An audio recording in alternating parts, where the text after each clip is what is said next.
to think that being stylish and fashionable had everything to do with how much money you had and how many clothes you had. And what I've realized, fast forward many years, that's not the case. Being stylish and fashionable is really just being confident in your clothes. When you're still trying to figure out what your style is or how to put outfits together and how to create looks that you love, one thing that I found really valuable is scheduling a time every week to do that, to put outfits together. So what I would do is I would take a weekend, on the weekend, I would take an hour or two and I would have a standing rack and I would literally go through my closet and pull out items that I loved and that I felt great in and just pull those items out. And then once I had that rack of all those items, then I would start incorporating different things I could wear with each piece to make outfits. I made a whole video on how to build outfits that I'll link up above and also down in the description box for you guys. But building outfits and just taking the time to practice building outfits was actually really helpful to be able to create outfits that I loved. The next thing stylish people do is they declutter several times a year. They edit their closet, they see what's working, they see what's not working, they let things go, or they find new ways to wear things. So this is such an important piece for, I feel, anyone that wants to love their closet and just feel great in their clothes. You have to actually look at what you have. You have to be able to edit and see what pieces are working and see what pieces may no longer work for you. And doing this a few times a year will really help you just maximize your wardrobe and figure out the items that you have and what you love, and also make space for new items that you want to bring into your wardrobe.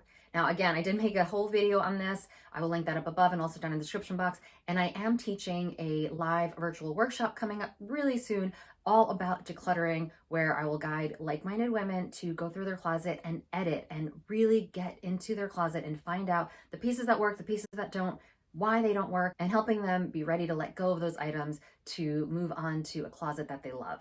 The third thing that stylish people have in common is having a capsule wardrobe.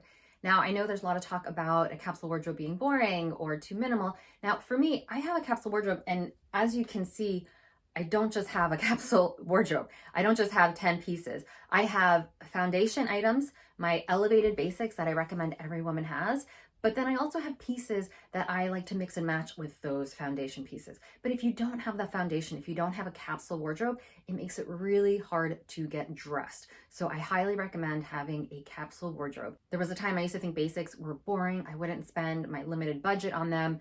But when you have elevated basics, it really helps you create more looks with some of those more statement pieces in your closet. I do have a bunch of capsule wardrobe videos that I'll link up above and also down in the description box for you guys, because it really was probably the one thing more than anything else that changed my relationship to my clothes.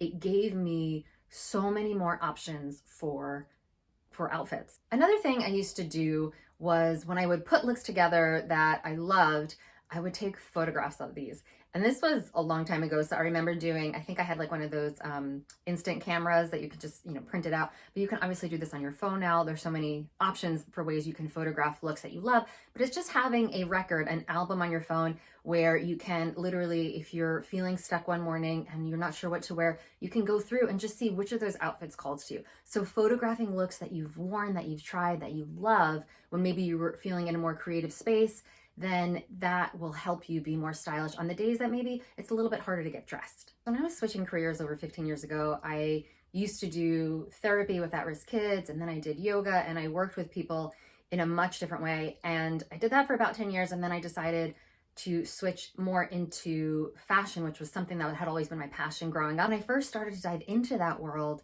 I took it so seriously and I made it like school. I basically would collect all these catalogs or magazines from fashion places. I remember I would take J. Crew and I would cut out pictures of different ways things were styled or what different things were called.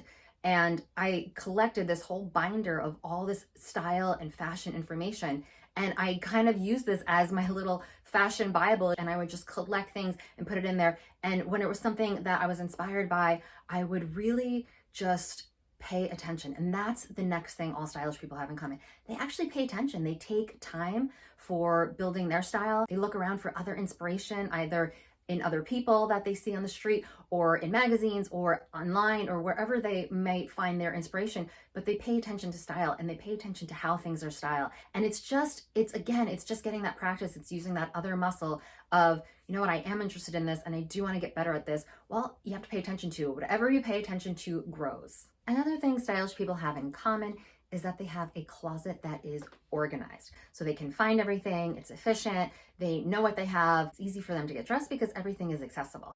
And if you look at your closet and you just get overwhelmed or you just feel like things are stuffed or you're not even sure how to organize your closet in the most efficient way, or maybe your closet is super small or whatever it may be, that's all okay. But again, it's paying attention to what are the ways that you can organize your closet. Again, because this is such a valuable piece of your style journey, your fashion journey, I have made so many videos and I have created so much information around organizing your closet. I would link some videos up above for how to organize your closet and also down in the description box, because again, this is such an important piece in getting to a place where you want with your style. The next thing stylish people have in common is that they know their personal style. For me, my style is classic but with a bit of edge, and I do like, you know, my array of different pinks, so I do like a slight touch of femininity. So, you know, for me, it's probably classic, edgy, and feminine. Those are the things that define my style, and that's just my style today. That may evolve, it has evolved from before. Knowing what your personal style is will help you, because even if you're not there yet, knowing what your vision is for your style, what adjectives describe the style you'd like to have, can kind of point you in that direction. And as you declutter and as you go through your closet, you can see what items fit your style and what items maybe don't. And that's a good way also to decide when to let something go. If there's items that just don't feel like the style you want to have, then that's a good indicator that that might be something you want to let go of. Having a shopping list. Now, I've talked about this before. It's so helpful when you go through your closet, if you're going through the decluttering process, the editing process, the organizing of your closet, and then figuring out what your personal style is, then it's important to create a shopping list. So what items are missing from your closet? What are the gaps that are preventing you from getting dressed? Having a running shopping list, whether it's on your phone or a notebook, those days you're getting ready and you realize, oh, you're missing a shoe that goes with this outfit, you write down what shoe you're missing, so that when you're going shopping, you're just not going aimlessly shopping. You're actually going with an intention to fill these missing gaps. Sometimes I just want to go shopping just to bring something fresh into my closet, and that might not be something for my shopping list. But if you're having trouble getting dressed and you're feeling that you don't have clothes to wear, even if your closet is full of clothes, having a running shopping list of the things you're actually missing to get dressed, it's super helpful in creating great style. Now, while trends come and go, and I don't think you should avoid them altogether, if you really want to just have great style, you typically want to avoid most trends. Now, there's some trends that come and they stay and you want to have fun with them. And I definitely think that that's something to incorporate into your closet. However, in general, you don't want to just have a closet full of trends. You don't want to just have a closet full of statement pieces, because that's not going to help you get dressed. And if you can't get dressed easily, if you can't build outfits easily, you're not going to be stylish. So skipping most trends, unless it's ones that you absolutely love and you know work for your body, is something that stylish people do. The trap that a lot of us can get into is buying things that are fast fashion. So fast fashion is things that are made really inexpensively, that don't cost a lot, but are not great quality. And typically they are things that are trendy or things that come in and out of style and things that don't hold up well. So I know a lot of people think that they need to have more. Again, that same idea that I used to have, thinking the more clothes I had, the easier it would be for me to get dressed, which was not true at all. And I see this in my clients' wardrobes again and again and again. They can have so many items of clothing, fast fashion, pieces that just aren't that great quality, that are starting to fall apart, or are just trend pieces that are out of season. And they've spent money on these pieces, but they still don't feel like they have anything to wear. So avoiding fast fashion can really help you just hone in on your style and feel more stylish.